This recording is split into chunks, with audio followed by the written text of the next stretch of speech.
Parts of Marion County and Hendricks County had about a month's worth of rain, Andrea, in about a 3-hour time period. Wow, very, very fast. Yeah. But first tonight, let's go to Eyewitness News reporter Jenny Ranovich, who shows us some of those rescues that took place around central Indiana. Jenny?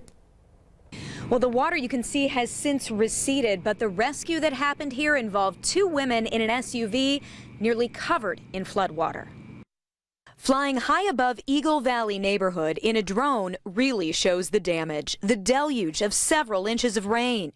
I just didn't realize it rained so hard, so fast. That sent cars underwater, homes and condos drenched too. Oh yeah, it was just like a river. This flooding actually happened after the initial storm when a rush of water crossed Crawfordsville Road and ended up right here. And so what we had was a surge of water coming out of a local stream here that poured into the neighborhood. It poured in so fast that drivers got trapped. Take a look at this SUV, water up to the hood, with 2 women and 2 dogs struggling to stay safe. The one lady, all the time we were watching her, was just sitting on the window looking out, holding onto the roof. Witnesses say they hung on for about 45 minutes. That's when fire crews boarded boats for a rescue. Boats came in from Indianapolis Fire Department, and we were able to deploy those boats into the water and get those people out safely. Rescued those 2 ladies and then went to every house along here to see if anybody else wanted to be rescued.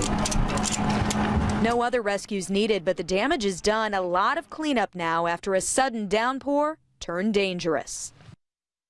People who've lived in this neighborhood for decades say it just never floods in this neighborhood, that this was very unusual. Andrea?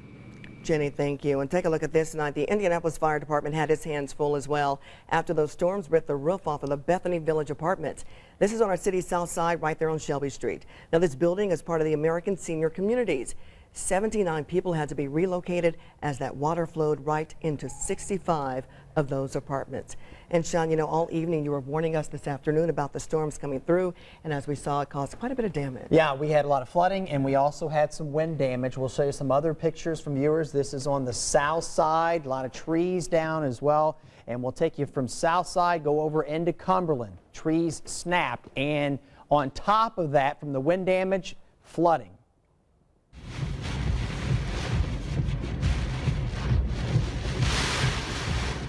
And that was the downtown downpour. We had multiple storms that moved across Marion County, and just too much, too fast. I mentioned we squeezed in about a month's worth of rain in about a 3-hour time period. This is 32nd and Capitol on the near north side.